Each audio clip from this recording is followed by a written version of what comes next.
Explaining today very important thing from the chapter goodwill in this average profit method with past adjustment. In this very important past adjustment is given.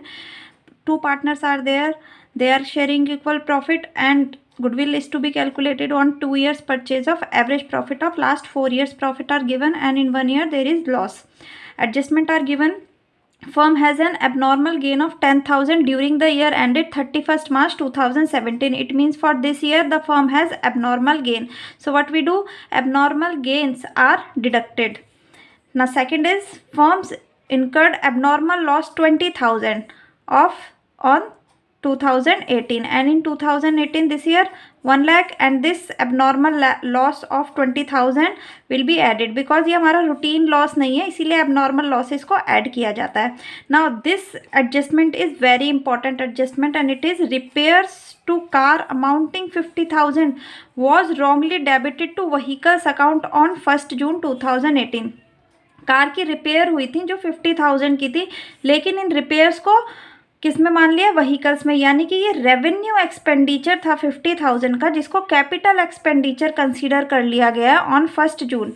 और जो firm है वो depreciation दे रही है vehicles पे 12%. तो जो mistake firm से हुई है वो ये हुई है कि ये 50,000 जो है ये फर्म को डिडक्ट करने चाहिए थे, बिकॉज ये रिपेयर्स थे, रेवेन्यू एक्सपेंडिचर था, तो ये P&L में डेबिट होना चाहिए था, जो कि नहीं हुआ है.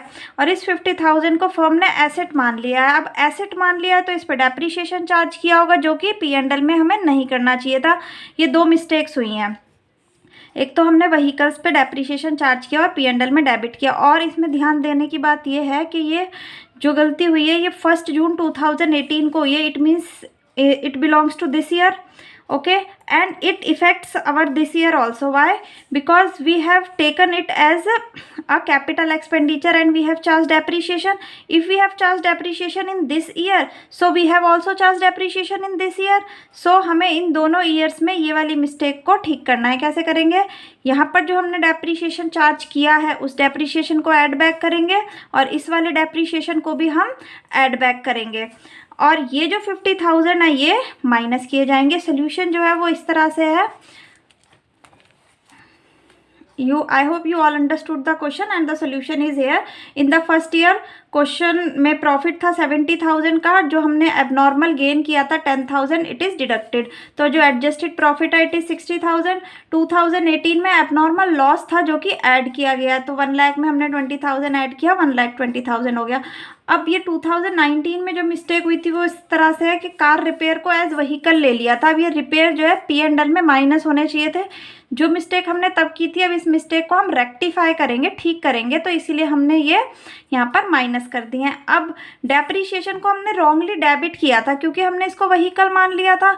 अब हमने जब इसको डेबिट किया है, कम कर दिया इसने हमारा प्रॉफिट, तो हम इसको ऐड बैक करेंगे. और इसमें ध्यान हमें ये देना है कि ये 1 जून को हुआ था ये ट्रांजैक्शन. इट मीन्स ये 10 मंथ्स की ट्रांजैक्शन है, तो हम 10 मंथ्स का डेप्रीशिएशन ऐड बैक करेंगे. तो इन दोनों का जो इफेक्ट हुआ है वो नेगेटिव 45,000 है.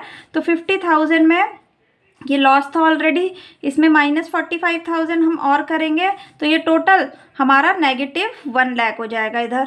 और ये नेक्स्ट ईयर में भी इसका हमारा इफेक्ट है. नेक्स्ट ईयर में ये इफेक्ट है कि जो डेप्रीशिएशन है ये हमने व्हीकल जो माना था, नेक्स्ट ईयर भी डेप्रीशिएशन लगाया होगा. इस ईयर तो 10 मंथ्स का था क्योंकि 1 जून को था, और इस ईयर होल ईयर का है बिकॉज ये हम कंसीडर किया कि पूरे साल हमने ये व्हीकल यूज़ किया है. तो इस टाइम पे 6,000 का डेप्रीशिएशन है वो हम ऐड बैक करेंगे जो हमने पहले चार्ज किया था. अब ये जो है हमारा प्रॉफिट हो जाएगा 1,44,000 प्लस 6,000 इज इक्वल टू 1,50,000. अब हमें गुडविल निकालनी है एवरेज प्रॉफिट मेथड से. तो हम क्या करेंगे? पहले सारे प्रॉफिट्स का टोटल कर लेंगे और ये लॉस डिडक्ट करेंगे, तो 2,30,000. 2,30,000 को डिवाइड करेंगे हम नंबर ऑफ ईयर्स. 4 ईयर्स है तो 4 से डिवाइड हो जाएगा और हमारा ये आएगा 57,500. अब हम क्या करेंगे? गुडविल निकालेंगे. गुडविल का फॉर्मूला क्या होता है? Average profit multiplied by number of year purchase. तो नंबर ऑफ ईयर परचेज हमें ऑलवेज क्वेश्चन में दिए होते हैं और दे आर गिवन 2. तो हम 57,500 यानी कि एवरेज प्रॉफिट से नंबर ऑफ ईयर परचेज को हम मल्टीप्लाई कर देंगे. It is equal to 1,15,000. So our goodwill is 1,15,000. Friends, this is very very important question from the board's point of view. Thank you.